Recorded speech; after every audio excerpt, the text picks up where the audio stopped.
السلام علیکم ورحمۃ اللہ وبرکاتہ۔ تمام حمد رب تعالیٰ کے لیے اور کروڑوں درود و سلام خاتم النبیین صلی اللہ تعالیٰ علیہ وآلہ وسلم آپ کی آل اور آپ کے اصحاب پر۔ آج کی یہ ویڈیو آپ کی زندگی کو چینج کرنے کی وجہ ہو سکتی ہے، آپ کے لیے لائف چینجنگ ثابت ہو سکتی ہے، تو اس ویڈیو کو پورا ضرور دیکھیے گا۔ انسان بظاہر اپنے وقت میں سے کچھ وقت آرام کے لیے نکالتا ہے اور اس وقت میں انسان کو سستی گھیر لیتی ہے۔ اگر آپ اپنی لائف میں مسلسل محنت کریں گے، مسلسل جد و جہد کریں گے، تو اس کا رزلٹ یہ ہوگا کہ آپ یہ محسوس کر سکیں گے کہ آپ کو رب نے صلاحیت دی ہے، آپ یہ فیل کر سکیں گے کہ آپ کچھ کر سکتے ہیں۔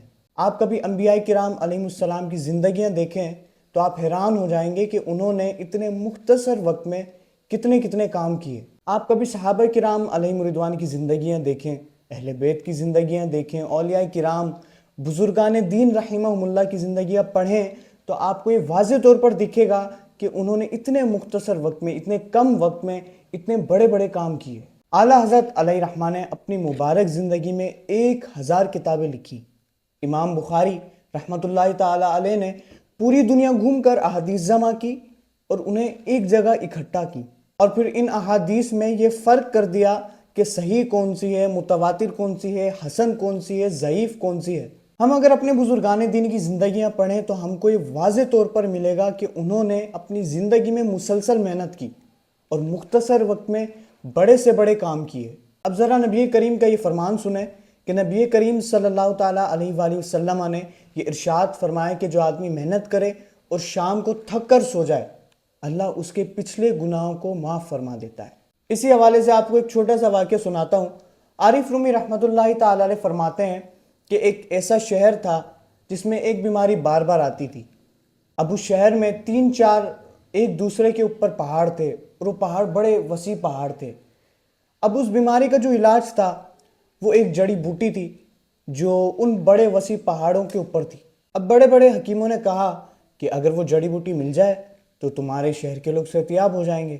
اب جناب وہ بڑے پہاڑ اور اس کی ڈھلان سیدھی سی، تو کوئی یہ ہمت یہ نہیں کرتا تھا کہ جائے اور جڑی بوٹی حاصل کر لے، پر یہ بھی تھا کہ شہر کے لوگ تکلیف میں ہیں۔ بالآخر ایک شخص نے ارادہ کیا کہ کب تک لوگوں کو ایسے درد میں سسکتا دیکھوں گا۔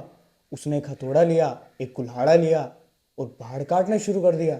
اس نے یہ ارادہ کیا کہ میں اوپر جانے کے لیے ایک سیڑھی بناؤں گا جس کے ذریعے لوگ بآسانی جڑی بوٹی حاصل کر لیں گے اور شہر کے لوگ اس کے ذریعے صحتیاب ہو جائیں گے۔ اب جناب اس شخص کو آتے جاتے لوگ یہ کہتے کہ تم بے وقوف ہو، اتنی بڑی پہاڑی اکیلے کیسے کاٹو گے؟ اس نے کئی سال لگا کر ایک پہاڑ کاٹا اور اس کی سیڑھی بنائی۔ اب وہ دوسرے پہاڑ پر آتا ہے، اس کی سیڑھی بناتا ہے، یہاں تک کہ وہ بیمار ہو جاتا ہے اور وہ بوڑھا ہو جاتا ہے۔ اب چونکہ اس نے جو 2 پہاڑ کاٹ کر سیڑھی بنائی تھی، وہاں تک لوگ آنے جانے لگے تھے۔ اب ہوا یہ کہ اس شخص کی موت کا وقت قریب آ گیا، اور تب بھی لوگ اس کی حوصلہ شکنی کر رہے کہ کیا ہوا اتنے سال تمہیں محنت کر کے، کیا نتیجہ نکلا؟ اب وہ شخص کہتا ہے کہ میں نے پوری سیڑھی تو نہیں بنائی، لیکن میں نے آدھا سفر آسان کر دیا ہے۔ اب میرے بعد جو آئے گا وہ شروع سے محنت نہیں کرے گا، اب جو میرے بعد آئے گا وہ زیرو سے سٹارٹ نہیں کرے گا، کیونکہ 2 پہاڑیوں تک سیڑھی بن چکی ہے۔ اب جو میرے بعد آئے گا وہ تیسری پہاڑی سے کام سٹارٹ کرے گا۔ لوگ کام کرنے سے پہلے ہمت ہار جاتے ہیں اور اس آسرے پر ہوتے ہیں کہ میں نہیں تو کوئی دوسرا آ کر کام کر لے گا۔ بیٹھ کر صرف کسی کام کا ارادہ کرنے سے کچھ نہیں ہوتا۔ اپنی زندگی میں محنت لائیں، اپنی زندگی میں جد و جہد لائیں، اور اپنی زندگی میں کوئی ایک دین کے کام کے لیے بھی ذمہ داری لیں۔ انشاءاللہ رب کریم ہماری اس کے صدقے میں دنیا و آخرت سنوارے گا۔